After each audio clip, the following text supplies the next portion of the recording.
Good evening, everyone. This is I'm State Representative Jake Wheatley, and I just wanted to welcome everyone to a wonderful town hall today on a very important matter. I'm here co-hosting with a wonderful young lady, Michaela. Michaela, if you would introduce yourself, and we can get started with setting some ground rules before we begin. Yes, thank you, Representative Wheatley. We're so honored to have you, and we're so honored to have all of our panelists for this. Thank you so much for being in this very important space. But yes, like Representative Wheatley said, my name is Michaela Alexandra. I'm a current senior at Pitt, and I'm a member of the Black Senate. I've been working with the police on the action items put out this summer, and I'm really excited for what's going on. So thank you again for being here today. And just before we start, I did wanted to set this space just with our purpose and some ground rules. So just reminding everyone today that our purpose is to create transparency and a safe place, and just to start a relationship between the Pitt community and the Pitt police, so that's students, faculty, staff, and law enforcement. So that's going to involve reflecting on our experiences, openly evaluating our progress, but most importantly, continuing to try to be better together as a community. So we're all coming here with the same goal. And we are specifying that goal to be better servants, especially to our minority students, faculty, and staff on campus. So, and just some guidelines I want to put out for the night. So one, the purpose that I just stated, let's remember that throughout this entire town hall. Another helpful tip, I think, would be to only speak from your perspective. That's the only perspective that we are experts in, so let's kind of speak from that. Also, we're going to show respect for all the students, faculty, law enforcement, panelists, and moderators tonight. And also, I would want to encourage everyone to take advantage of the platform you have here tonight and the space that we're creating, because even just creating this space is a huge step.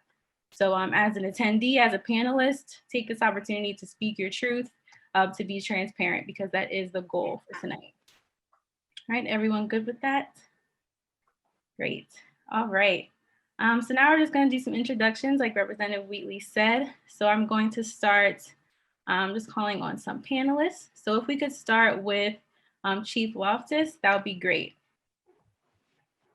Thanks, Michaela. Good evening, everybody. Jim Loftus. I'm the police chief here at Pitt.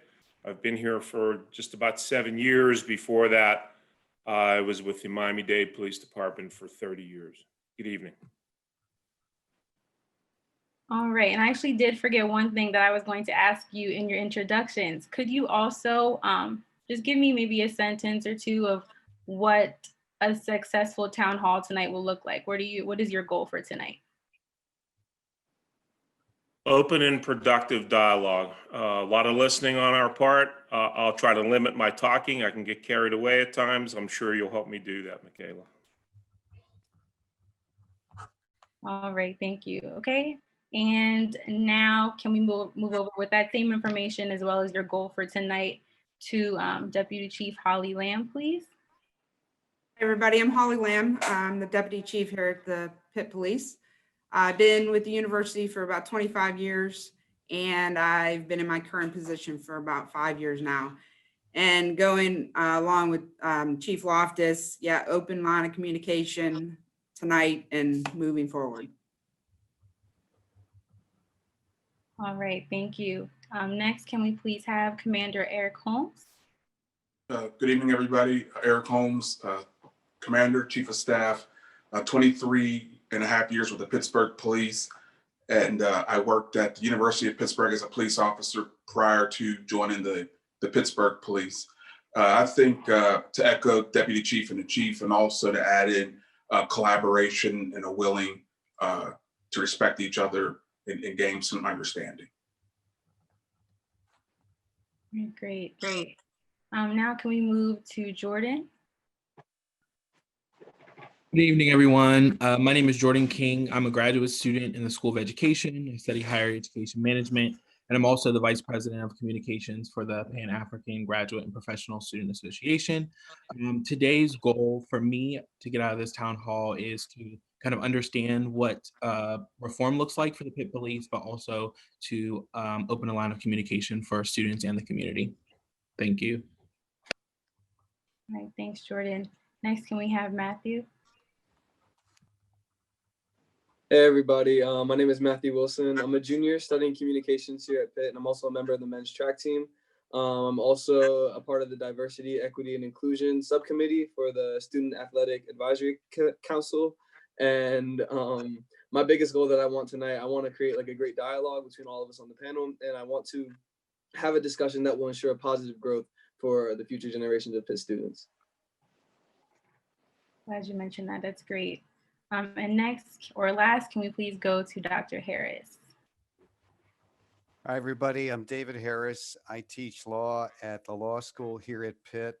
I teach criminal law and procedure evidence, and I study search and seizure law, police, and the intersection between race and criminal justice. I've been working on these issues for many years, both in Pittsburgh and in other cities around the country, where I take it as my mission to work to build bridges between police and the communities they serve, to do my best to help build trust between police and the people they serve. I think that could not be more important today, on this day, and throughout the last few months. We've really seen how important that can be.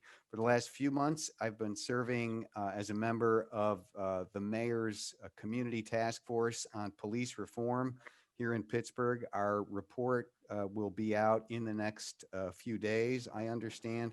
And here at Pitt, I chair the Chancellor's Public Safety Advisory Council, which is a group that was created by Chancellor Gallagher, consisting of students, faculty, staff, and community members from around our university to engage with these very same issues to keep the university in the best place it can possibly be as we try to move forward together in today's environment.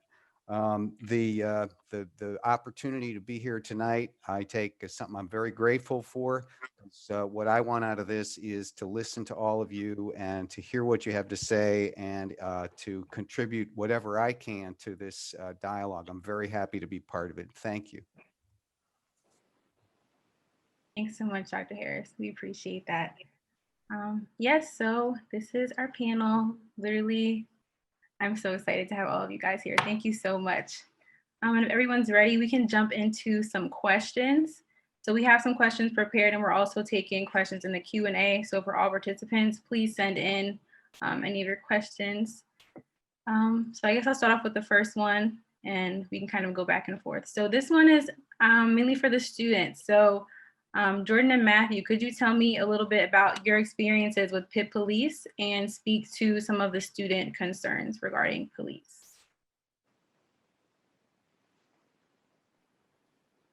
So I guess I'll start it off. I've been very fortunate to have a very positive relationship between me and the Pitt Police. I haven't had like any sort of encounters of any sort, or things that would create a bad relationship between me specifically. Through my conversations with teammates, I feel that a big concern for students right now is just the overall safety and trust within all of our community. We know that Pitt lies in a community where it's a lot different than other schools, in the way that it's in the middle of the city, in the middle of a bunch of different neighborhoods. And the biggest point being that they want to ensure that there's safety and that there's transparency between the students and the residents of these neighborhoods, and everybody like all together, in order to create a great relationship.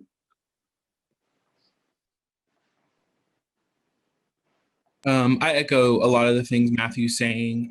From my perspective as well, I definitely haven't had any kind of alarming situations with the Pitt Police. I have experienced some type of profiling situations and different things of that nature. Those situations kind of have made me feel a little bit uneasy at times. And, you know, coming into this space, it's comforting to be able to sit and speak with Pitt police officers, as well as representatives from the Pittsburgh Police. Also, for other students' concerns, and minoritized students, not just Black students, I definitely think that profiling is one of the big issues on campus, but also just the notion of protecting and serving. A lot of students don't feel like that's happening for Black students, especially myself. I definitely feel like when we see police officers, our first thing is not like, oh, we are, going to be okay now. It's most likely, what is going to happen next. So I would definitely say that's a big concern for me as well. And Michaela, I'm sorry.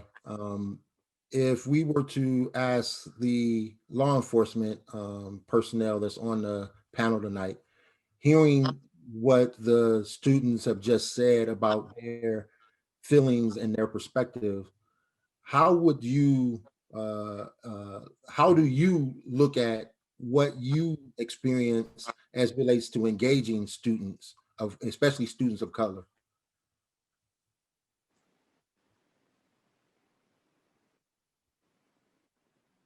You want me to take that one? I'll be glad to jump in. I want to hear from all three, to be honest. So Okay. whoever want to So go I'll first. I'll be quick about it then. Over the last few months, two words that have come up constantly in all our discussion with students and staff and faculty, and those two words are accountability and transparency. And they mean different things to different people, but just what Jordan described and what you asked about is for not only the command staff, but the people who work in the police department on this university to realize that we are being assessed, and we should be. We are being judged, and we should be, on every contact we make.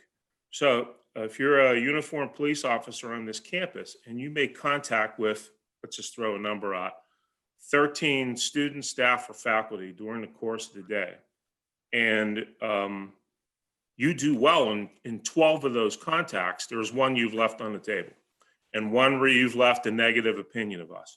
Now, I'm realistic enough to know that not everyone is going to think well of the police. That's fine, but we have a responsibility to represent ourselves and what we do in the best possible way. And if we can't do that, all of the great policies and all the great hiring and all the things that we like to think that we do well are meaningless if we can't convey that to our constituents. Thank you. Commander Holmes? Yeah, we're talking about trust and building legitimacy. Listening to the students' concerns in his overview, his assessment of the police.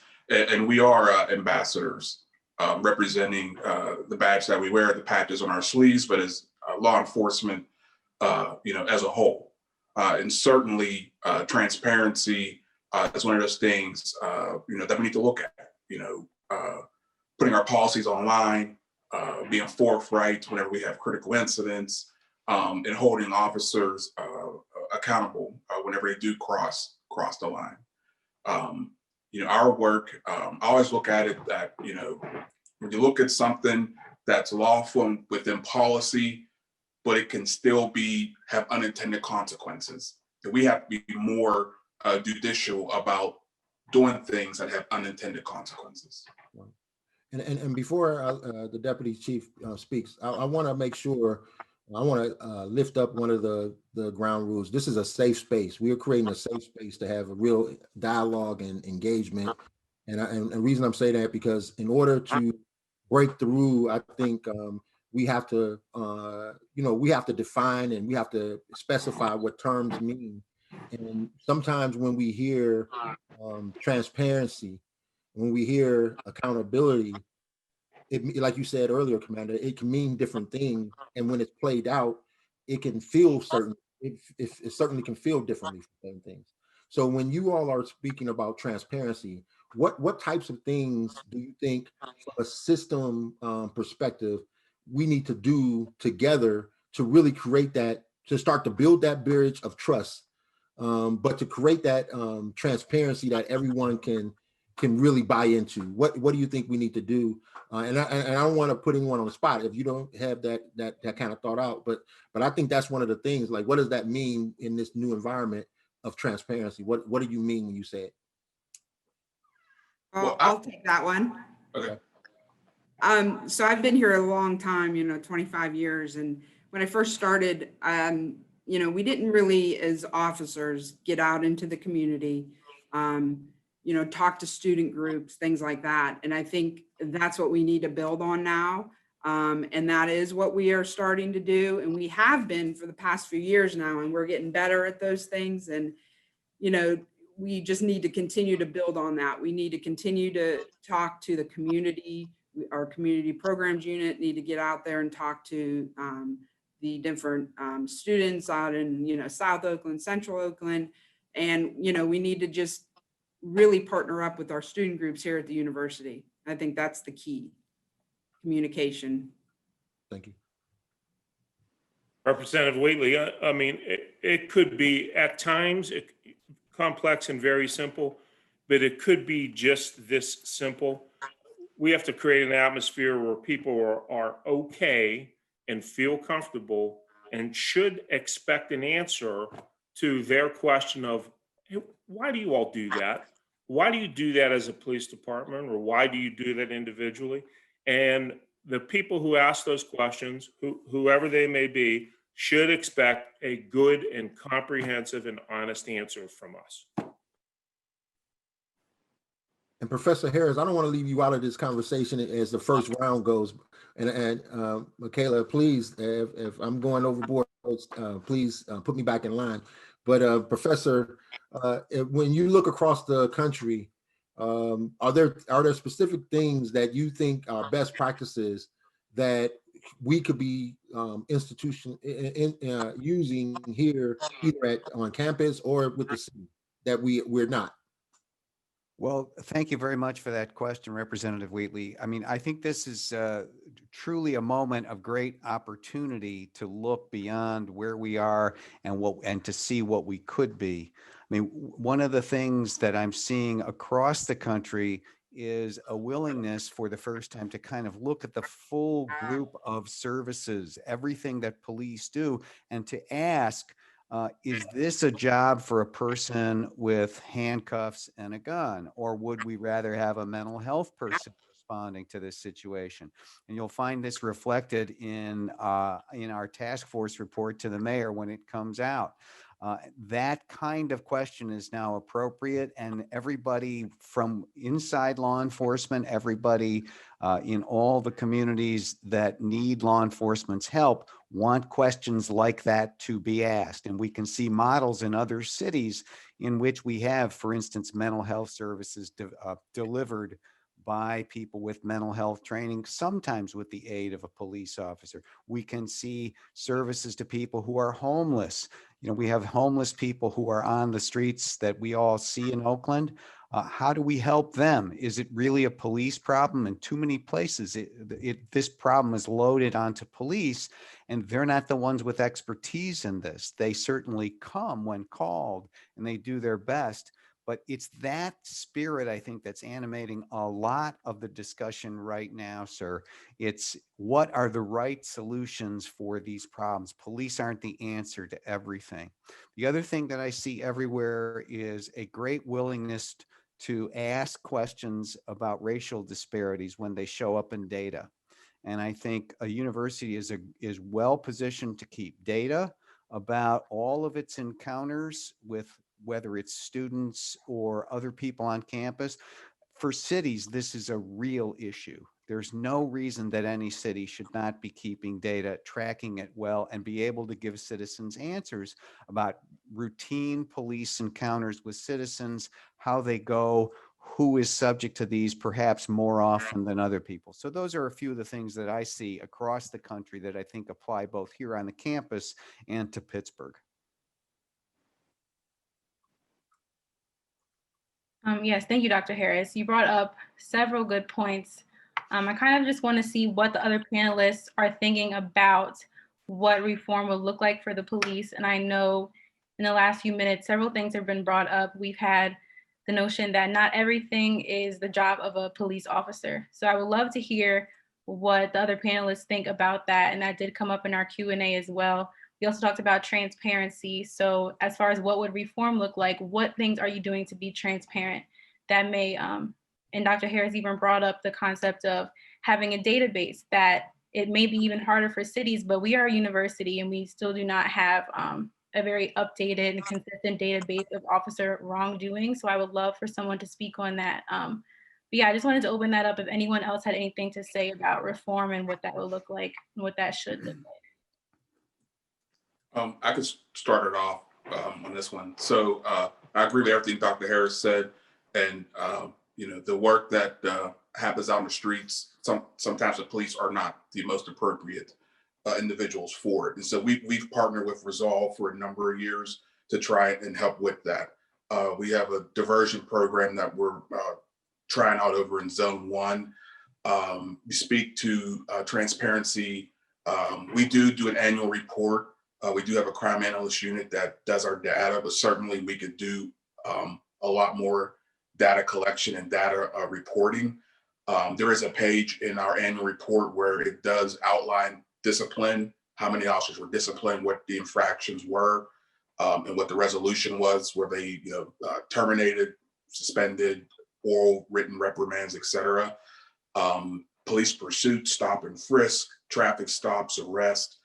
We have demographics on race and sex and age group by decade. But we're going to do a deeper dive into our data. And we recognize and support the work of the mayor's task force. And we look forward to reading that report and seeing where we can do better in terms of use of force and making sure that we are abiding by the 8 can't wait. So we're a work in progress, and we recognize that. And we wholeheartedly will be ready to read and implement the recommendations from the mayor's task force. In terms of transparency, a lot of people say transparency, to get back to the representative, and we have to be careful as leaders about saying it wholeheartedly across the board, because there's instances where we actually can't be transparent. I'll give you an example. We had one of our homicide detectives was assigned to a federal task force.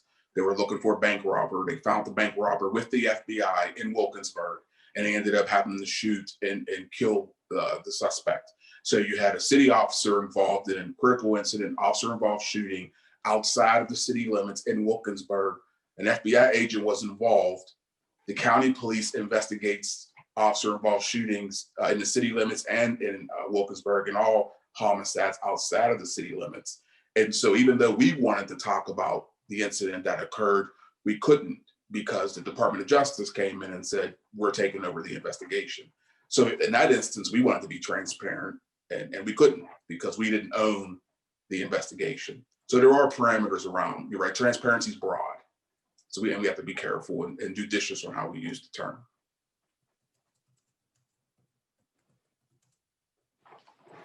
And similarly for us, Representative Whately, Eric, good point when you say that and you think about it. We have a situation with a former officer, Michael Rosfeld, who worked for us and then went to the East Pittsburgh Police Department. Everyone knows the circumstances of Michael Rosfeld. There are a lot of things that we would love to be able to discuss as well, love to be able to talk about them, but we're prohibited because of some pending litigation. But it's one of those things where we're chomping at the bit to do that. We will have an opportunity to do that, hopefully sooner than later, and we're looking forward to taking that opportunity. I appreciate that, and I want this because many of you said that from the law enforcement side that you came here, and one of the things that you wanted to leave with a good understanding from listening and communicating to some of the student voices. And I know with recent incidents all around the city and on campus, students have a lot to say. We have a lot of questions that's coming up. But for some of the panelists, before we go to the questions that we've gotten, especially to Jordan and Matthew, I would like to get your reflection. Now, you've heard a couple of rounds of the law enforcement talking about accountability and transparency and their willingness to really be a partner in the change. How does that make you feel? Does that put you at a different place, or does that not change anything for you because you may have heard it before and you want to see action? So help me kind of reflect on what you're hearing from them now. So on the surface, it makes me feel a little bit better, right? It feels like we're going to be moving in the right direction and we're going to be having the conversations and the action steps that are needed. But part of me thinks about if some of the racial injustice and unrest would have happened, never happened this year, would we be having these conversations? And I think that that's still in the back of my mind. And I think that's very important to think about because often in just university campus climate, when things are hostile, then everything is being considered. But then when everything starts to die down, it's kind of like all those action items get pushed to the back. So I think that that's important, but it does make me feel a little bit better that we're having this open and transparent communication. For me, I think that it's always the people at the front that we're having this communication with, but the concern really comes with the police officers that we don't see, the police officers that we don't speak to, because most of the times it's not the people at the top, committing these criminal acts against other people in the term of protect and serve. It's the other police officers. So that's where my concern comes. Like, how does this trickle down then to the people that are actually patrolling campus? And before Matthew speaks, Jordan, do you? And I don't want to put you on the spot. Do you have in your mind? Are there things that you think law enforcement, either on the campus or in the city, could do to start to show a difference? What could they do that could start to, beyond just the talk tonight? What other actions would you be looking for to see if they're really committed?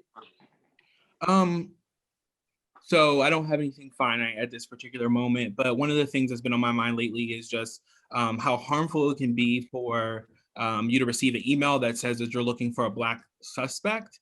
And knowing that there's a lack of Black men or Black women on campus, it can kind of be uneasy because you never know if you're going to be profiled to be that person because there's not that many on campus. I think assessing how those emails go out and, when should race be used in those emails is very important. But also, I think looking at the term of diversity and how that's being used in terms of the reform, like what does diversity training mean? And thinking about, is it really getting to the root of the problem, or are we still having those surface level conversations about how to be respectful and not getting to the root? Matthew? Yeah, so just to piggyback a little bit off of what you just asked, Jordan and Representative Wootley, I had a couple of thoughts coming into this panel. And one of the big things that I wanted to ask and kind of bring up was this idea that in order to ensure a safe relationship and positive relationship between the student body here at Pitt, it's going to be a big challenge because of the way that Pitt is. We have a large student population that lives off campus, and including myself, and it kind of becomes a little bit like it's not as clear and finite as if something were to take place off campus, say in South Oakland or up in North Oakland, who kind of has what role, the city police, campus police, and like what kind of, like what would they serve in that given situation? And another thing alongside of that would be the idea of like community policing. It's my understanding that Pitt's majority of Pitt's campus lies within Zone 4, and I just was questioning mainly towards the police officers in this situation. How many of your officers that patrol our area, patrol our campus and community, actually live within our community? I feel like personally, I believe that it would be very beneficial to both parties for officers to patrol areas in which they're familiar with, people that they see on the daily. And for instance, I walk past Panther Grill, the food truck down near the quad almost every day on my way to practice. And I've gotten a chance to meet the guy in there. I know him very personally, Mr. Humphreys. He's a very great guy. And I feel like just like having that sort of engagement would be very beneficial from your end towards the rest of our student body. I wouldn't be as alarmed as a student if I were walking down the campus and I saw, for say, I'm just throwing a name like Officer Williams or Officer Johnson driving around, him and his partner on the patrol car. I would give them a wave, say, hey, hello, how are you guys doing? If they're stopping, getting lunch or something like that, and that would help create that that positive growth for future generations, because as the next classes then come into Pitt, freshmen, the next years after and after and after, they know that they're going to a school in which they don't have to be on edge, they don't have to be on ease, and that things have been put in place prior to them being there that have been as like stepping stones toward building that great community. I'm sorry, go ahead. You're talking to me? Oh, yeah. Yeah, I was gonna say, just to stay on this topic of reform and what that looks like, because we still are getting questions about that. I did want to ask the students as well as Dr. Harris and challenge the law enforcement. Is what we're doing enough? If we are we talking about transparency, but actually carrying that out? And a few, I guess, concepts that go along with that, actions that go along with that. One is, having an accountability board. A student asked about that, of someone or of a board of people to provide external oversight to ongoing investigations. We also were asked about body cameras and how often those are reviewed, if they're reviewed at all, and about that Pitt officer disciplinary database. And I know those are all things that were called for in the Black Senate's action items that were released over the summer, but that the response is still a little unclear and maybe sort of vague. So I know that we have, so I just want to make everyone aware of the response that we have right now. So as far as in external oversight, we don't have much on that right now. We do have that internal oversight will continue to go on. With body cameras, we know that they are monitored, but not on a consistent basis, on a random basis. And if any officer would like to speak a little more to that, please do. And then as far as the Pitt officer disciplinary database, we do have that. The Pitt Police supports the creation of one just by the state through the Pennsylvania bipartisan legislation that's going through right now. But yeah, I just wanted to challenge everyone. Is that enough? So I would like to hear from the students, Dr. Harris, and then any member of law enforcement. If I could hop in here real quick, because I have a couple of thoughts on this. I feel like, well, a lot of what we're doing is productive, and I feel like that it is in the right direction.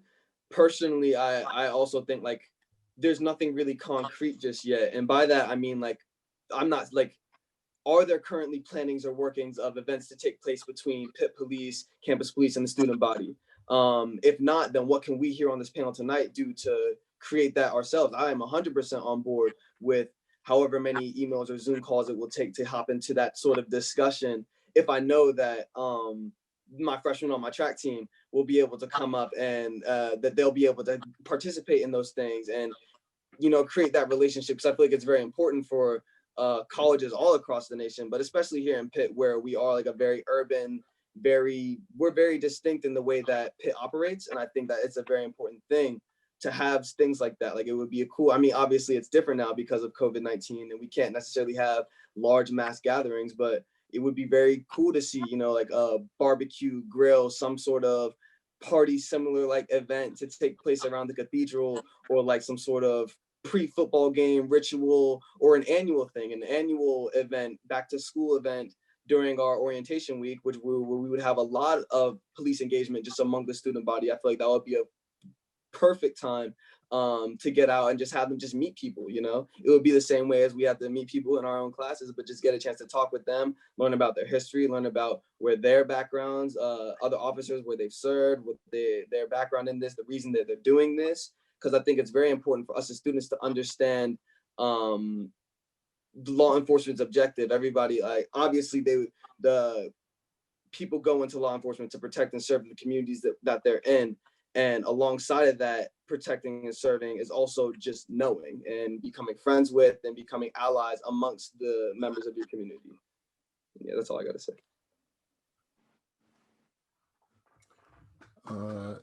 Professor Harris, there was a question in the for you. How does your perspective as a lawyer and professor shape your collaboration with the Pitt Police?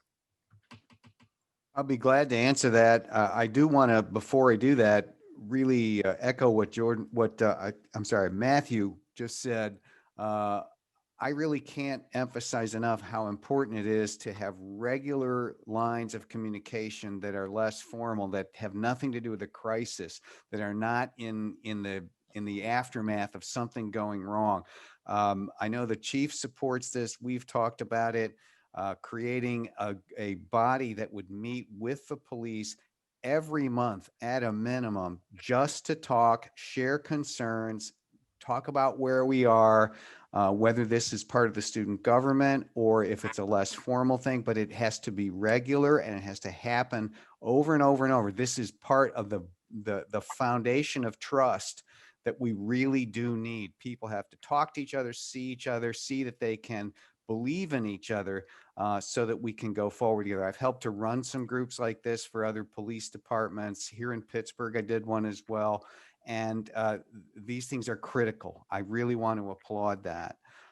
As far as the question, Representative Wheatley, my experiences are informed by my work as a lawyer and a professor, but more as a professor, because the law, I find, is one thing. It's important. There are rules. We have to know them. We have to obey them. But when you're in this space that we're in right now, where we're talking about how we can do a better job for each other, how protect and serve can be real, how people can feel safe in their communities, how the police can do a good, effective job with public safety, law counts less. Relationships count more. Talking counts more. Knowing each other counts more. Understanding each other counts the most. And so I find that my work here is in this arena is much more about bringing people together than it is and helping them understand each other, helping them listen to each other, so that when there's a crisis, we're not just relying on law or procedures or things like that. We have relationships that are built, and we can rely on each other, because that's the basis of public safety. Public safety is co-produced by the police and the people who are working with them. That's us, it's them, we're together. And that only happens when you're in a long-term relationship. So it all goes back to what Matthew said in the first place. So if that's the truth, and if there seeming to be an agreement to do something, what's preventing it from happening? What do we need to do tonight to get to mark that off the page? Who needs to agree that we're going to have regular conversations, and we're going to have people from both the student population and law enforcement and administration? Well, I know that the chief and I, like I said, we've talked about this. I know he wants it. I know he's been pushing for it. We should just get that rolling. I know he's up for it, and we should do it. That's the one with the student government that I mentioned. I would be happy to be part of any kind of ongoing discussion, starting some kind of a group that is dedicated to listening sessions. I know how to do that. Anybody who's up for that, I'm along with it. But I know the chief is on board with this. We've talked about it many times. Okay. And Chief, I mean, you're here tonight, and I'm assuming it's just a matter of putting the mechanics together to make that happen, correct? Yeah, and I think we've had some discussions, some meetings with the Student Government Board, meetings that Michaela has been involved with as well. And we're at the point now where we're all in agreement. We want to do this. The specific form of it is really not important. What's important is, as David said, we meet regularly. It's not something where we say, okay, we don't need to get together next month. We're going to get together next month, and we're going to do this and sustain this. This is what we did in my previous jurisdiction in each of our 9 police districts. And it's something that had been in play for in excess of 30 years. So we're interested in hearing what the students said. To Matthew's point, Matthew, I couldn't write fast enough to get everything, but you got a lot of good stuff. You know, our community programs unit used to be 1 officer, and now it's 7. And the idea is, let's get out, let's show our faces, let's do those things. That was a planned progression, so that when you don't have officers answering calls, we want them out making those personal contacts. Pandemic has shut down so much of that, and everyone knows that, and I'm not offering that up as an excuse. There's still an opportunity to do those things. But everything you mentioned there, Matthew, about events outside the cathedral, that's all on the table for us, and we're open to all those things. If I could briefly, just to touch on the piece about body cameras, we have had them since 2017. It's a supervisor's responsibility to go in and view a minimum of 20 tapes, recordings per month. They have to do that. They're looking for policy, practice, violations. They're looking to make sure that, our people are really interacting with folks in the most optimum way. So that's what that's all about. There is a formalized process for reviewing those those tapes. And just one other thing, yes, on the state level, there's a database that's being discussed and it needs to be put into place that all police departments would be aware of terminations. I don't think that goes quite far enough. I think if you're going to make a decision on hiring somebody, you should have absolute access by database to all disciplines as well. You know, if we at Pitt are hiring someone from Philadelphia, we need the best information that we can possibly get, as if Eric was hiring somebody from us and we were right next door. So I think it's critical that we do that. And sorry, I jumped around on a couple. No, that's fine. And I want to offer up anything that I can do to help put that ongoing conversations together. I definitely want to do that. I think that's an easy victory to start to try to handle a lot of these questions are really internal process questions. Right. Like, where do I find the budget? How do we deal with when there's a breakdown in communication between law enforcement and students, or when there's an incident that arises, and so I think if you had that ongoing discussion and that ongoing process where everyone seemed to have, like Dr. Harris said, there's no crises, but it's really just ongoing and people are talking through things. I think you can create a better environment. So I think that's a major thing to get started. But Commander Holmes, how does the Pittsburgh police interact with the campus police to deal with what Matthews talked about with students, and what's the relationship like from the city police side of building with students on and off the campus? So we participate, and I attend the meetings of Pittsburgh Council on Higher Education when they get together. So that's all the local universities, police chiefs, senior leadership come together and discuss issues or go over topics that the executive board puts together. So we're a part of that. And there is some cross blending of officers who work for the universities and now work for the city. And now we've reversed it. Officers who work for the city are now going in to work for the local universities. So there is some cross pollination there. And we have a really good internally in terms of law enforcement, because there's so many police departments in Allegheny County. The U.S. Attorney's Office, Western District of Pennsylvania, has a leadership group. There's the Allegheny County Chiefs of Police has a leadership group. And so there is some discussion there.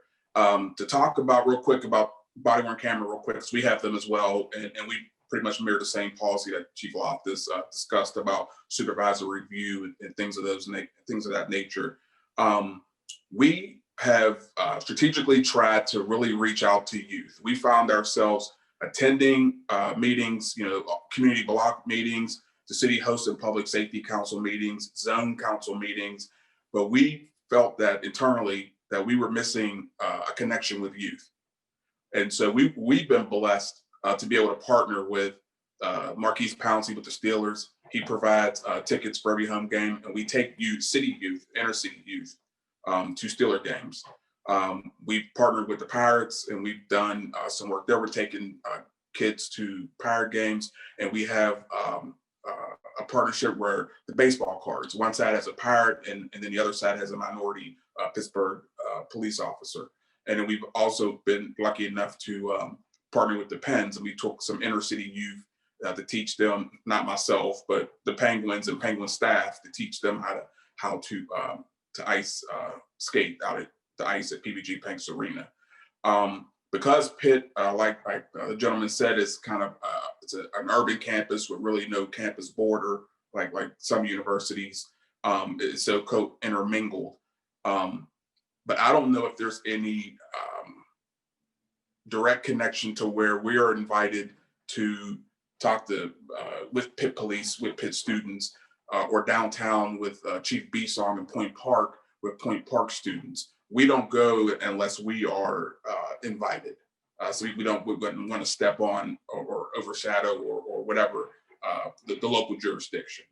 But certainly we'd be willing to come and do any type of partnership with Pitt police, with the students. We're open to that.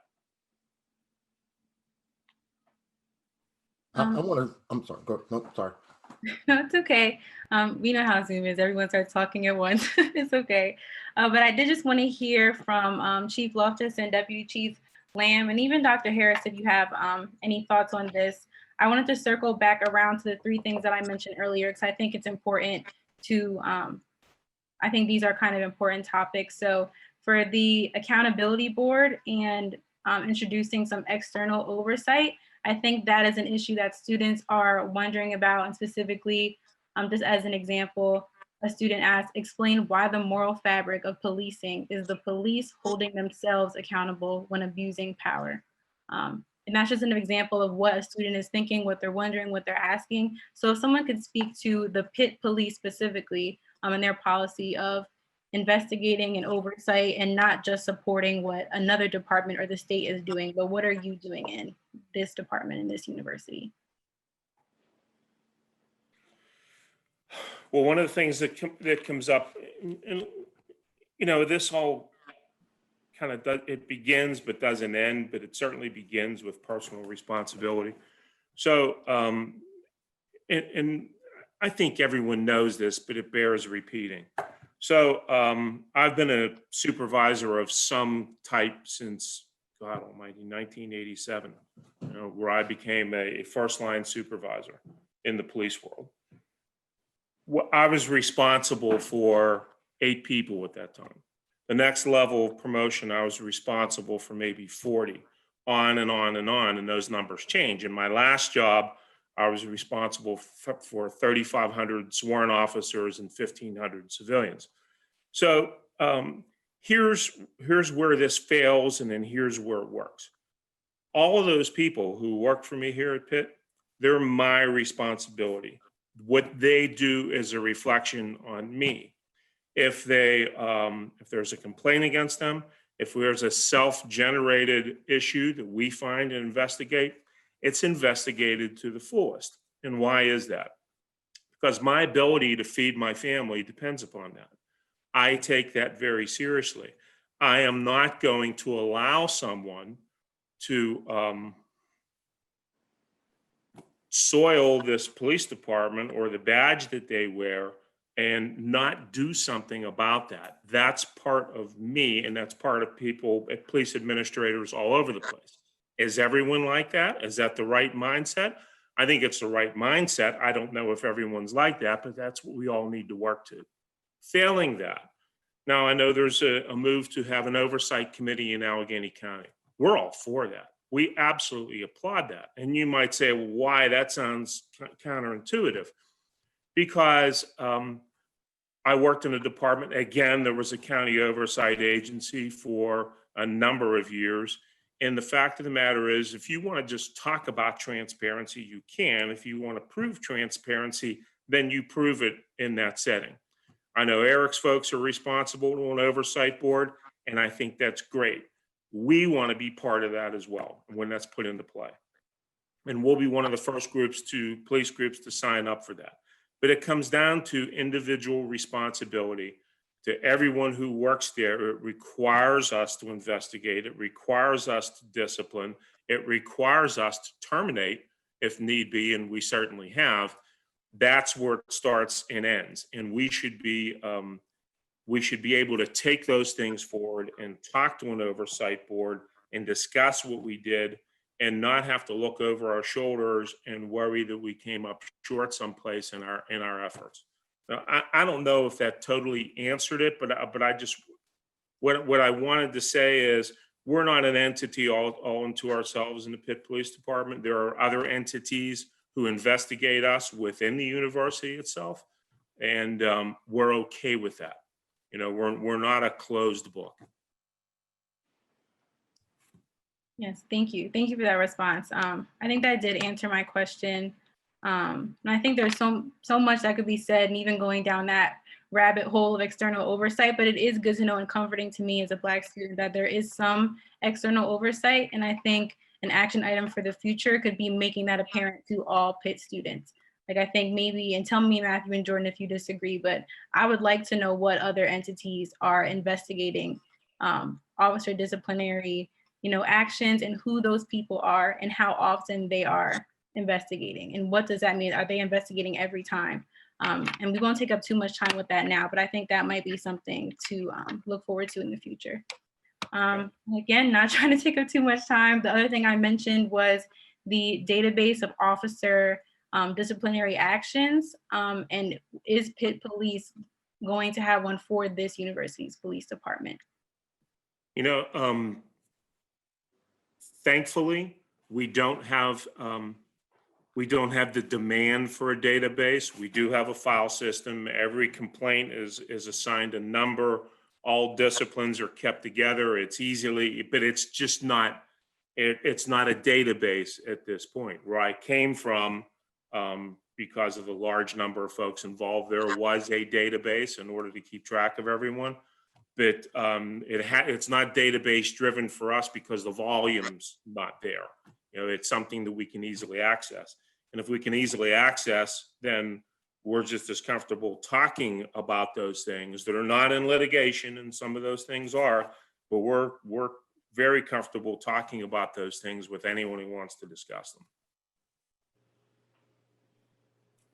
As far as what the chief was talking about is holding officers accountable for their actions, you know, a long time ago, I don't think we ever really put that out there about where students, faculty, staff, whoever it may be, could file complaints. Now we have it on our websites.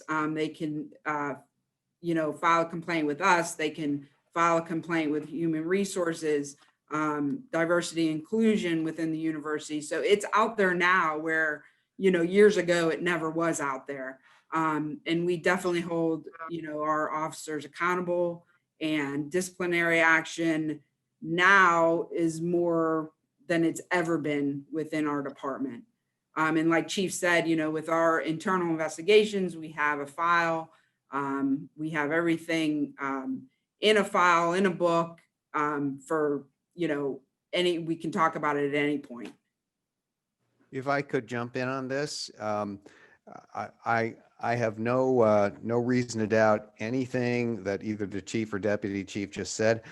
I don't want to put words in Michaela's mouth, but I think maybe what she was asking when she used the word databases, maybe she was asking, could that be transparent in some way so that others could see it? I know that there are limits under Pennsylvania law as far as what you can make transparent regarding police officer discipline and misconduct. I'm familiar with that, but I wonder if a system could be set up that would allow students to see, well, we had this many cases of this type, this is what we did, this is how we did it, even if you can't disclose the officer's identity. Michaela, I did not want to put words in your mouth, but is that what you were looking for? Yes, sir. Thank you for those words. And the answer to that is yes. Within all those limits you just described, David, the things that you know much better than I about sharing that information publicly when we're required to hold on to that, yes, absolutely, we can do that. I want to go, and again, I think I want to hear Jordan and Matthew, and then possibly one of the law enforcement persons respond to this. When there's this environment of distrust predicated on actions, and not just past actions like in years past, but recent action, even with the young man, Michael Carter, being snatched up in the way that he was. When you have these incidents, current incidents, you have these current distrustful relationships, what can be specifically done to work past that, or to get past that, to build back past that? From a student perspective, what do you think the law enforcement can do to reestablish some level of trust with you? And from a law enforcement perspective, what do you think you must do, if you think you have to do anything to reestablish trust? I feel like when certain incidents occur and certain incidents happen, I feel like as a university as a whole, but the police force, everything's very reactionary. So it waits till like people address it on Twitter or Facebook or some type of social media, then there's a response. It's never really proactive, and that event happened, and then we're addressing it and how we're going to handle the situation. To rebuild trust, I feel like it's really important for the police and the university to collaborate on how to communicate with the students and to not necessarily respond, but to listen. A lot of the times we get responses very fast in terms of what the university is going to do. And I think sometimes when you respond fast, you're not really listening to understand. And a lot of the times that's reflected in what the students are saying is that that's not necessarily what the students wanted, but that's what we were given, and we need to be content with it in that moment. But I think a lot of the community organizing events are going to be very important, but also just understanding that we need the police to show up in capacities that aren't necessarily in when there's criminal activity happening. So understanding the difference for that as well is very important, because a lot of the times we only see police in that capacity. So we never really get to build that trust back, or the distrust continues to expand because every time we see a police officer, it's somebody getting pulled over on the side of the road, and it happens to be a Black man or one of our classmates are being profiled. So something in order to mitigate that is going to be important. I'm not sure what it is, but definitely. And Deputy Chief Lamb, I want to hear your voice as well. I mean, one of the things I keep hearing from the students is this idea of, first of all, are there evidence of racial profiling happening, especially on the campus? And if so, how prevalent, how frequent is it happening, and what is being done to try to resolve that? And if it's not happening, but it's perceived as happening, what's being done to try to get through that as well? No, I don't think it's happening. We haven't heard that it's happening. As far as what Jordan was saying, I think, it's all about communication with us. And I agree sometimes that we're more reactionary and that we don't get out there and talk to the students and the community until something happens. But that's something we're working on. That's definitely something we've been working on with our community programs unit, trying to get them out there. And, even if it's just going to do some knock and talks on certain incidents, if it's just going on in the community just to say hello. But it's all about communication on our part. And we are trying to do a better job of that. And I think we have. Years ago, we were never out talking to anybody. And I know that because I was that person where, it was just like, oh, I'm a police officer, I can't have a conversation with anyone. But that's something that we've instilled in the officers. And I think we've gotten better, but I think we can continue to get better. Maybe Chief Loftus can add a few things, but I definitely think we've gotten better at that. And when Chief, before you speak, I want to just impress upon you all this idea of even if the data doesn't bear it out, the fact that you have so many of your students who are voicing this feeling and of being racially profiled or identified that is different than other students.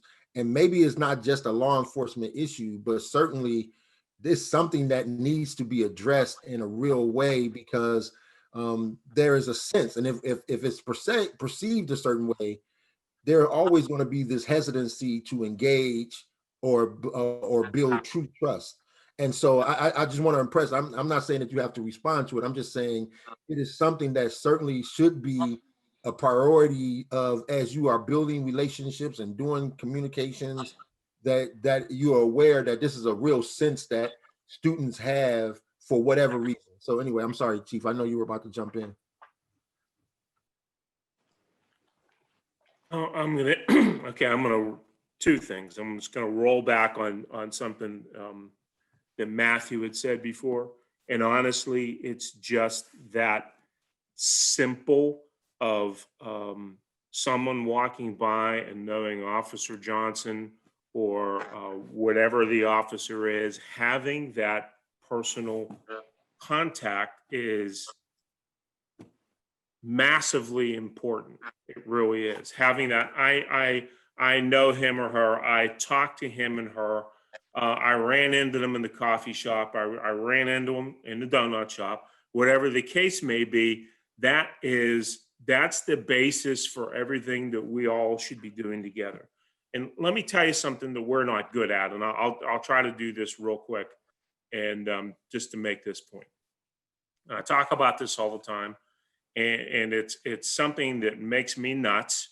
So we hire somebody, Representative Wheatley, and we screen them, and they've been through a police academy, and they have their 4-year degree, or they can't come here and work. That's one of our requirements. So they've been college students, right? They have 4 years immersed in that experience at a minimum. So we hire somebody, they come out of a police academy, they might be 22-year-olds, they might be 23, 24, whatever the case is. We put a blue uniform on them and their life changes. They're taught constantly when they're in college, if they're in law enforcement related classes, don't be that way. They're taught constantly when they're a police academy, don't be that way. But there's something about it, putting that uniform on and hanging that badge. And I've seen it and it makes me nuts. And I've seen it in, innocuous situations like a graduation. Everyone's there. It's a great occasion, a graduation. And I see our people, younger people, shy away from conversation and personal contact because they haven't figured out yet who they are inside that blue skin. And the sooner they come to terms with that, and the sooner we help them come to terms with that, the better we can assess whether they're going to make it or whether they're not going to make it. Because if you can't interact with people and you can't get past the badge and the uniform, you'll fail. That's all there is to it. And that's exactly, to Matthew's point, that's what he's talking about. We're human beings. If we miss the opportunity to portray that, then we're missing supposedly what we're all about. Yes, thanks, Chief Loftus. Yeah, I think that's the community piece is so important, and the interaction is definitely, I think, a face of the reform that needs to happen. The relationship building, it's so important. And I'm glad that we kind of addressed. I think I did see a disconnect in saying that is racial profiling occurring. There may be two different answers to that. Some people may think no, some people may think yes. And I love what you said, Representative Wheatley, that if the data doesn't reflect it, that is not enough cause to say that it's not happening. And I did want to ask Jordan and Matthew, as far as racial profiling, do you think that that is something that's happening with the Pitt police? And I'm trying to stay in my role as a moderator right now, but I'll chime in if we need another response. But I guess, and I know, Jordan, you did mention the word profiling. If you could tell me what you meant by that, and do you think that that is something that's occurring in the Pitt police, or are you comfortable saying that it is not occurring? I definitely think, in my personal opinion, that it is occurring. I think that the way in which we speak about it occurring and personal experience is important. Often we rely on data to back something, but personal experience is definitely important. And I think that objectivity is something that's important to discuss when we're discussing people's experiences, because if we seek to find one truth, we will deny other people's experiences. So I think that's very important.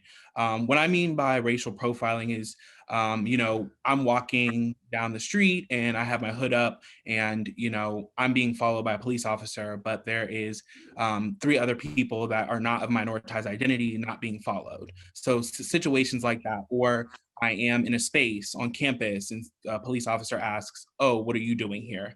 While it seems like a simple question, it's very, it's a microaggression for one, but it's also no other students are also being asked the question. But yeah, I definitely think it's happening on campus, and there's numerous studies that show data that is happening. And I think that it's important, not necessarily on Pitt's campus, but with students with minoritized identities, it happening on other campus. We cannot be for sure to ever say it's not happening on our campus while we have minoritized students on it as well. Yeah, and to hop into the conversation, I just wanted to ask a couple of things directly to the law enforcement, because it's those things exist. Racism exists, discrimination exists, racial profiling is a real thing. So I just wanted to know from you guys, what are you guys doing like within your own departments to contribute to combating those sort of things? I feel like this is the perfect time to ask that sort of question. I know we're kind of pressed on time within the among us on the panel, but I just wanted to get that in there real quick before we ended the discussion entirely. What specific things are you guys doing on your end to combat those things and to ensure that, for me, who lives off campus and considers myself as much a resident of Pittsburgh as I do a Pitt student, that we can create this city and the growth and empowerment in our city that we so desire?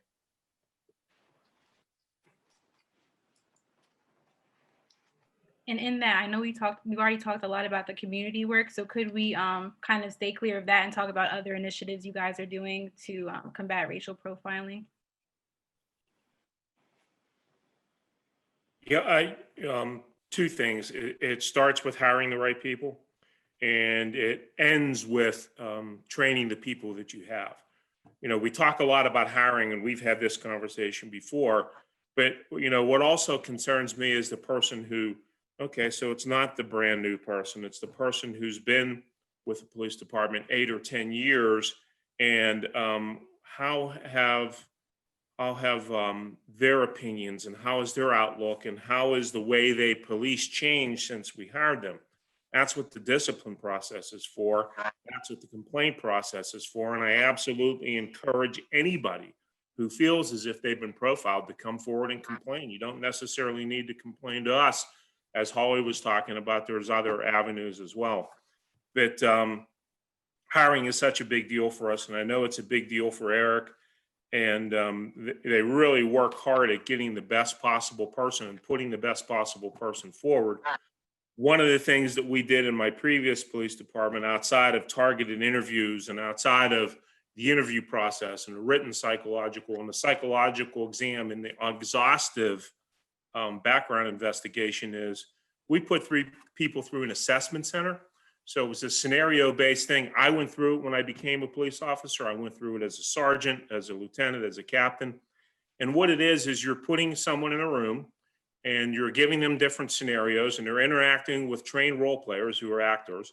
And there's a professional assessor in there who's not a member of the police department. And we're seeing how people communicate. We're seeing how people interact with people in that process. And maybe even more importantly, right now, they're seeing how people de-escalate. You don't have to be a trained police officer to go into one of these scenarios and just talk to people and extract information and interact. It worked for us well there. They're using them in about 35% of the police departments across the country. That's something that we're going to go to here at Pitt. It's a little bit financially intensive, but what's the bigger consideration? Finding the resources to do that, or having someone who gets involved in a catastrophic event. So that's what we're moving to. Would like to add that to our platform and hiring. And we think that ultimately will make a difference in just profiling or whatever other situation, how people interact with the general public. And, you know, as far as training, we're always out there looking for additional training. You know, we mandate implicit bias training. We mandate racial profiling training to all officers, including our regional campuses. We have a training supervisor that is constantly out there looking for additional training for our officers. But, you know, that's a big thing for our department as far as training. Great. I'm sorry. Oh, sorry, if I can interject real quick. Yeah, I did want to say that there are some great changes being made to the hiring process and the training process within Pitt Police, and hoping with, of course, everyone's permission, that we can get that published and out there to the Pitt community so we can know what the new questions on the hiring and the applications is, or what the new training modules are. But also knowing that just training, hiring practices, and community building alone are not enough to stop or prevent racial profiling on their own. One, because all officers were trained, the same officers who were committing these tragedies and these atrocities against people. They've all been trained, they've all been hired, and there was probably some type of process. So that may not be enough on its own, as you guys know, I'm sure. And the community building is obviously not enough, because it shouldn't take knowing the members of Pitt community to be able to protect them, to know that they are not dangerous, to not racially profile them, that is something that doesn't have anything to do with the students or those being racially profiled. That is the responsibility of law enforcement. So knowing that those three things are not enough on its own to stop the racial profiling that's going on, could we outline, or could you guys, I can't outline anything, could you guys outline the process of disciplinary action and consequences that officers face for racial profiling, excessive force, things like that? And just what is that process within Pitt Police Department? Good question. So a complaint would come forward either generated internally, and a significant portion of our complaints come from our supervisory ranks, either through viewing body camera footage or observing officers as they're doing their jobs, and the complaint comes through. And the idea always with a discipline process, and I remember reading this a long time ago, and it was in the department manual I worked before, and I thought it was stupid, where it said discipline can either be positive or negative. And it's not, it's negative, and it's meant to change a behavior. And there's no doubt about that. And the discipline progresses, and it may start with a letter of warning. And then it goes to a letter of reprimand. And then you have suspensions of increasing length, and then ultimately termination. So an officer's file is kept. If they have an accumulation of disciplines, that's what you move through. You're moving through the personnel process, trying to change the behavior. And if you can't change the behavior, and I'll go back to that in a second, then you're ultimately looking to discharge them from the police department. You made a good point before, when training and selection isn't enough. Training and selection had and everyone's watched that, I think, 8 minutes and 46 seconds involving George Floyd. That was not this is just my opinion. That's not a training issue. That's not a selection issue. That's a humanity issue. That's someone who's kneeling on someone's neck for 8 minutes and 46 seconds. I don't know anybody who does that, and who would do that, and I'm glad that I don't. That was a failure in humanity. So the process there is, that's not a training issue. If there was a selection issue to begin with, maybe somebody missed the boat, but I don't know that specifically. But that is an action taken by someone who should not have been wearing a badge, because those issues may have come up before like that in a build up to that, ultimately to what happened there. That's a failure in humanity, and we can't miss those.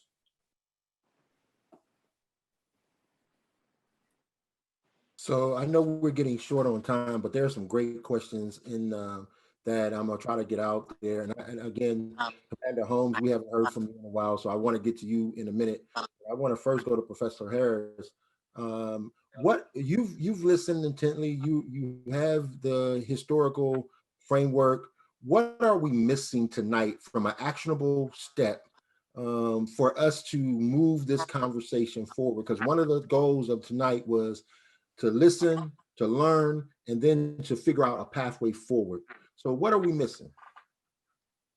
I don't know that we're missing anything, as long as we're listening well and listening hard. I mean, one of the among the things that I would stress would be the point that was made in just the last few minutes, and forgive me for not remembering exactly where it came from, but the idea that if there is the feeling that profiling is going on, it goes beyond the data. And I'm a data guy. I believe in data, but it isn't enough by itself.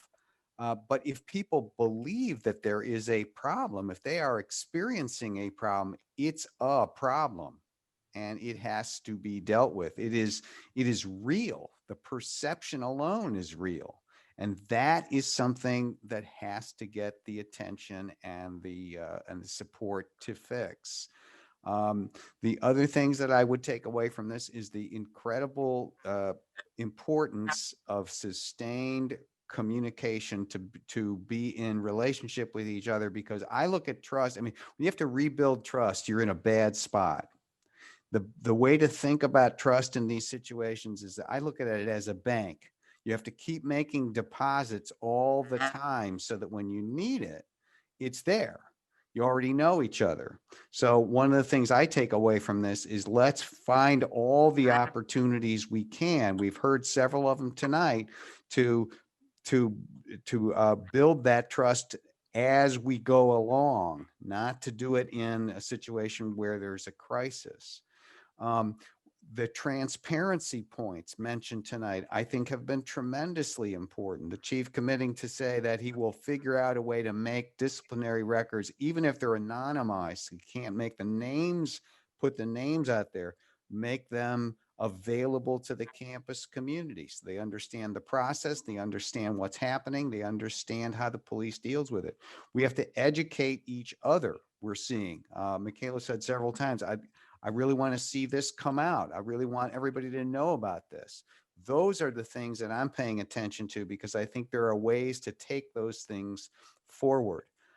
The thing that I think is most often missed, Representative Wheatley, that I don't sense we're missing it here, but the thing we want to guard against is just saying these things. We have to follow through and relentlessly pursue all these things to have our trust bank account fill up. And just be relentless about that. Make sure it happens. One conversation is never enough. Even a bunch of conversation aren't enough if things don't happen. So we have to move forward in all these things and commit to making them happen. Thank you for that. And the one for Commander Holmes, I think, and this hit me hard when I read this question. There's a question that says, "I'm scared of all police officers." And the recent arrest of Matthew Carter did not help that fear, and that there's a concern that officers really don't care about the safety of some of the community. So how would you respond to that? Because I know that it wasn't campus police, it was the city police.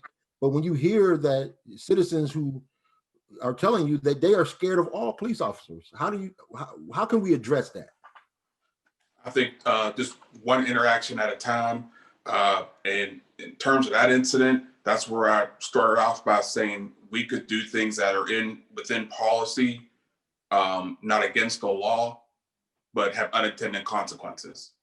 And we should learn from that and then not repeat the same thing. I know, just real quick, I came into law enforcement because of a negative interaction I had with the police when I was actually in college. And I thought to myself, maybe if I joined the police, then I could change it, from within. And I was 25 plus years ago. So it's just one relationship at a time. And every agency in the country right now, like to David's point, is trying to put deposits into the bank because the George Floyd incident bankrupted all of us, right? And then some of the instances we've had here in Pittsburgh over the years. And we, have made some great strides in trying to put those deposits in, learn from our mistakes. I know one of the things that we do with our recruits when we're trying to build that guardian mentality is we actually have them take a course, State Correctional Institution of Fayette. All of our recruits go there, and it's taught by Duquesne University professors, and they talk about second chances. They talk about guardianship, victimization, why people offend, and then why we should accept them back into society once they've paid their dues. And so we're trying to, from the beginning, you also talked about the bias. We do the procedural justice, three different levels. We do the right training, which is a cultural sensitivity training. And then we also still do we call it CompStar. It's a byproduct of CompStat from New York. And we assess officers' productivity, their traffic stops, their arrest, their search and seizure, to see if there's any racial bias there, and then address that accordingly. We do the assessments for sergeant and lieutenant. We bring in outside police officials from around the country to Pittsburgh to do the scenario-based training. So we do that. But one of the things that we I think have struggled with is really listening. And we started doing listening sessions prior to the pandemic. But I don't want us, and I think Chief said this, I don't want us as an organization, and we're not going to hide behind the pandemic to not keep doing our community outreach and our listening sessions to keep those conversations going. Because like was echoed multiple times, you build relationships in good times, you build trust because it's not the right time and it can't be done in bad times. Thank you. And I know we're about 10 minutes in, and before we leave, I want to get at least a quick reflection from all of you about what you think are next steps, or what you received from this based off of what you said you wanted to achieve at the end of the night, and what you would recommend as our next actionable steps. But there's this one question that I've been dying to ask, and I don't know if it's to the chief or to the deputy chief, but there's this question about, do Pitt Police have an investigator or social worker that works with survivors of sexual assault? Or how do you work with the Title IX office and counseling center when sexual violence occurs? I think we have to give that some space for you to respond. So we have a few detectives in our investigations unit that strictly deal with sex assault victims. We work with our Title IX group constantly, but we do have some detectives that work with them, on a first name basis with Title IX, constantly calling back and forth on different issues. But yeah, we have our detectives that are trained, and they've gone to several training classes, and they do reach out to these victims, and they've done a good job. Can honestly say they've done a good job. At least I feel that way. I think the chief would feel the same way. But like I said, they've gone to quite a few different training classes as well. Thank you. Yeah, just one other thing. Eric has someone as it relates to, and Holly knows this, who works specific sex assaults, and that person's responsibility are the campuses within Pittsburgh. So they have a unique understanding of the types of cases that may occur on college campuses. They're specifically trained to that, and we work together with those folks very closely. Thank you.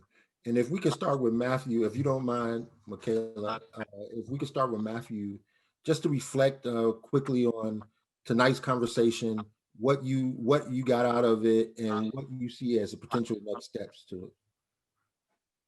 Yeah, so first off, I just want to thank everybody here on the panel for this opportunity. This has been a really exciting, really great thing for me, a chance to just listen to a bunch of different viewpoints and thoughts and get a lot of insight on this. I also want to shout out my teammates, Monica McNeil and Dante Watson. They had a whole lot of involvement with this behind the scenes, and they really pressed me to come up into this role and really get a chance to join and be a part of all this. So I thank them as well. For me, I do feel like we had a lot of production tonight. I feel like getting a chance to listen from the law enforcement's perspective and them to listen to us, the students' perspective, was very, very good, and it helped create the dialogue that we needed. I think for me, I really would like to get on top of having like concrete, say like events or just plans in place for next school year, spring semester, even if we can as quickly as that. We can start that civic engagement as soon as possible and begin to create that building phase as quickly as possible for all of our students. I feel like I'm a junior here, so I don't have too much time left, but I've always been really, really pressed on just ensuring that like the kids that come under me, I have a younger brother, so I think that's where it comes from. But to make sure that the kids who come under me will be able to have the same safety and have the same fun and great experience here at the school and within the city that I have so far. So, but yeah. Thank you. Chief? Are you on mute, Chief?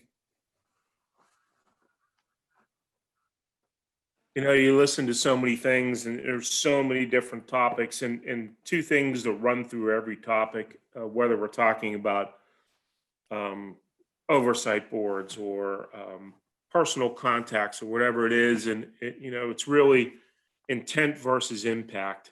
And what do we intend to do? And how does our constituency perceive that? How do they feel that? We could have the best intentions in the world, and if we're not delivering on those, then it's a failure on our part. So we need to look at everything we do, statistical production, whatever it is, in that 2-word framework: intent, impact. Thank you. Deputy Chief? Well, first of all, thanks for having me on the panel tonight. I think as far as us, we just need to continue to have these types of conversations. This town hall, I think it's great. Whether it's another town hall meeting moving forward, or it's a smaller group meeting with a student group, we just need to continue to communicate. And we, on our side, we need to continue to listen. So yeah, just moving forward, this is what we need to continue to do. Thank you. Commander? Yeah, so we're willing to certainly to partner with the Pitt Police because we cohabitate in Oakland. Certainly willing to work with student groups as well. We're open to any and all listening sessions or events or things that would take place to co-produce some type of ongoing dialogue. We're certainly willing to join the table. Professor Harris? Well, I want to thank everybody who put this together, but I especially want to thank the three students we can see here, Matthew, Jordan, and Michaela. You have really done a great service to the university and to the community, but with your candor and with your willingness to speak your own stories. I appreciate that very much, to let us know what you're thinking and feeling. I think what was good about this was this session, though it's very much public and there are lots of people watching, this really models what we need to do first and foremost, which is to be together, to be in dialogue, to build relationships so we can begin to build that trust and fill that bank. We need to all commit to the things we talked about here to make this the kind of campus we all want to be comfortable on, as Matthew was saying. And I applaud everybody who was involved here because speaking truthfully and listening well, the basis for everything we can do going forward to have a better place. So thank you for involving me. I appreciate it a lot. Thank you. Jordan? I just want to say thank you all for being open to this conversation, and thank you for extending the invitation to me. I really appreciate and feel like this is a great starting point, and I think that we can continue to have these conversations, especially with more people in the room, and making sure that other minoritized identities are also included, including Black women and trans folk. That's going to be important moving forward. But I also think taking away that education and being a continuous learner is very important. So just aside from the trainings that we're doing, continuing to educate ourselves is definitely going to help us bridge the gap between things that we're experiencing and data and all those other things. Taking accountability for what we know and how we respond to certain situations will be important moving forward. Thank you. And before I turn it over to our lead moderator, I wanted to just echo something Professor Harris said. I think the hats off to the students who organized this for stepping up and being fearless in trying to create a space that is quality for all students. I know it's difficult sometimes to take on this challenge, but it's necessary, and your voices are much needed. And I really appreciate the fact that you were willing to put it out there. And at the same time, I want to thank the University of Pitt administration, as well as the University of Pittsburgh Police Force and the City of Police Force for being here. It's not easy, as a person who always knows that no matter what you do, people are always going to have an opinion, good or bad. I think it's important for us to consistently put ourselves out there to be transparent with the people that we are trying to serve. And so I want to take my hats off to you. And then with that, the lead moderator, you were excellent. I appreciate having the ability to work with you. Continue to strive for your greatness. And I'll turn it over now to Michaela. Thank you so much for those kind words. Yes, thank you guys so much for being here. To all the panelists, this was so amazing. This conversation and what we're doing with me, the panel, the students, administration, and every single person on this call is being fearless to fight this issue that is racism, that is discrimination, that is disparity, we're all being pretty fearless right now just in this space. So thank you all for your courage and just your commitment to this cause and this issue and to the Pitt community ultimately. It's definitely not going unnoticed. I'm really excited. I think tonight went really well. I'm excited for all the listening that was done to be reflected in the policies that are to come. I'm really excited for more dialogues and more town hall, which I think is the goal. And yeah, I'm really excited for that. I think we have some good action points about oversight and getting information to students about that, and about creating that Pitt officer disciplinary database. I think those are two main things we can take away as far as action items I'm really excited about. And I did just want to say, as far as to all the attendees here, thank you all for coming. This is for the Pitt community, and that is you. So please give us your feedback. There is going to be a survey just to let us know what you thought about this. I know we all said it went great, but if you think it went terrible, we want to know that you think it went terrible. So please leave your feedback. There's also going to be a space in the survey for any unanswered questions, because we do care about those as well. We know there was a time constraint. So please give us your feedback, and thank you all for coming tonight.